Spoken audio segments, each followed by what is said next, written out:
Ауруды бір енені біреу бағат, бір үйдің кіші баласы. Қалғандарын балаларды біреу тумаған сияқты. Сен осы үйді алдың ғой дейді қара шаңырақта. Значит, кемпірді сен қарау керексің дейді. Бір-біріне сілтейтіндер бар. Сен қара, мен қара, мен қара. Ана байғұс өмір сүргеніне өкінеді. Тезірек өлсем екен бұларға салмақ болдым ғой деп. Аллах Тағала Құран Кәрімде балаға уффин деп айтпа деп, ата-анаға уф деп айтпа деген сөздің ішіндегі мәселенің біреуі осы болады. Яғни ата-ана сені туды ма, сенің ағаңды да туды, сенің әпкеңді де туды, сенің қарындасыңды да туды. Бізде үйдің бір кішісі бар, ол жертва, соның әйелі екеуі жертва.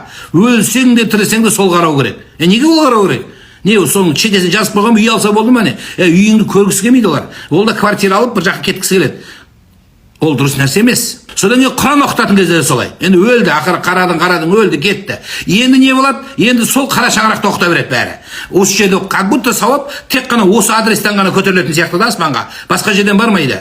Неге осы үйден ғана оқыту керек? Не басқа квартираңнан оқытса, сенің үйіңнен оқытса, мешіттен оқытса, столовый рестораннан оқытса, сауап бүйтіп не туда не сюда қалып қала ма не? Мәселе адам күтудегі қиындық, оның дастарханы бар, оның еңбегі бар, оның ұйқысы бар, оның жетім жесірдің сөйлі қарайтын баласы бар. Одан кейін соның бәрін жинау керек біреу. Келемізде жеп ішемізде, тастаймызда кетеміз. Бәрі жетінен бастық қаз, қарындары шығып кеткен. Еркегінде, әйелдерінде. Бұл қалай? Бәрі жейді, бәрі ішеді, жейді, пакетке салады, содан кейін кетеді. Қалған адам сол үйдегі биші сияқты қызмет жасайды. Сонда не, ол сол үйге ғана аруақ соған келе ме, қара шаңыраққа, басқа жаққа кетіп қалса адрес таппай қала ма? Содан кейін қыздар келіпті, сол үйдің келінді бір құл сияқты көресіздер. Әйел, ол үйдің келіні, ол робот, зомби емес қой, бүйтіп жүре беретін. Сен тұр десең тұратын, отыр десе отыратын. Жоқ, ол ондай емес ол. Сен өз үйіңде қандайсың, сол үйге соны жаса. Плюс, мына жетімдер туралы айтқым келеді. Жетімдер қалады, жетімдердің үйінен вообще тамақ ішуге де болмайды. Біліңіздер.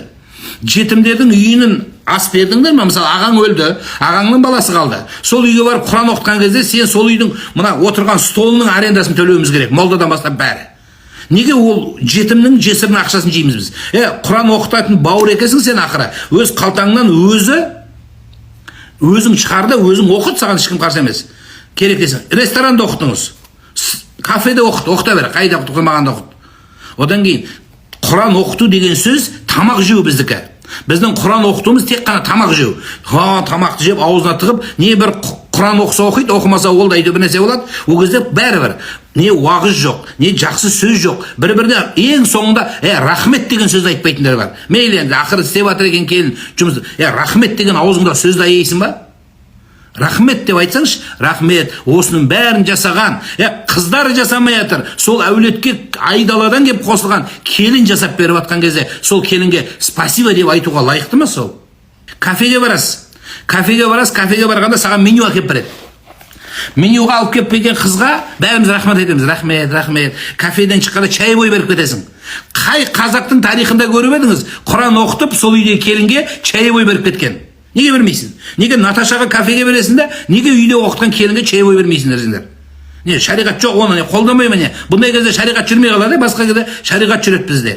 Ол дұрыс емес ағайын. Сол үшін ардақтылар, сол үйде келінге ақша беріңіздер. Міне рахмет саған. Сен осы біздің шешемізге мен оқытпаған Құранды сен оқытып жатсың айналайын деп ініңізді көтеріп, біздікілер інісін мақтайды, әйелді адам орнына көрмейді. Біздің бауырымыз оқытып жатыр. Бауырыңның қолынан боқ келмейді, ана әйел оқытпайын десе қолынан түк келмейді оның қолынан. Сол келінге рахмет айт, одан жаман болмайсың. Тәкаппарлығыңызды төмен түсіріңіздер. Тәкаппарларыңызды төмен түсіріңіз. Сен оқытпай жатсың әке-шешеңе, духың жетпейді, әйеліңе духың жетпейді, ең кенже ініңе күшің жетеді. Сол оқытып жатыр. Соған рахмет айт. Саған рахмет де. Алла разы болсын де, содан кейін бір ақша бер, төгіп тұрып ақша бер. Қанша тамаққа етті, сол расходты қалтаңнан шығарып бер. Соңмен бүйтпе, мынаған оқыт деме, бүйтіп алып қойшы деп. Ең жақсы ақшаны алатын еркек емес, әйелге беріңіздер. Әйел қатырады оны. Деп келінге беріп қойыңыз, саған рахмет, балаңа жарат деп беріп қой. Содан кейін сол үйге келгенде пустой келмеңіздер. Қой алып кел, ет алып кел, булочка алып кел, салат алып кел, хэ алып кел, білмеймін, шоколад алып кел. Алып кел, неге қолыңа пустой келесің сен? Кім айтады?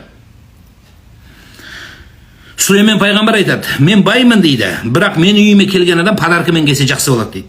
Сол үйдің баласына айфон апарып беріп, қолынан түк келмесе ең түк түк келмей деген қолынан. Ең болмаса рахмет деген сөзіңді аяма. Саған разы болсын. Сен болмағанда біз білмеймін не болып кететін едіңіз. Сен адамсың, сен болу керек. Осы сендей бауырымыз бар деген. Несіне аяйсың? Өлгеннен кейін тұрып алып, молданың қасында тұрып, жақсы ет бауырымыз деп. Не пайда содан? Соны тірінде айтпағасың өміріңде. Соны айт жаным.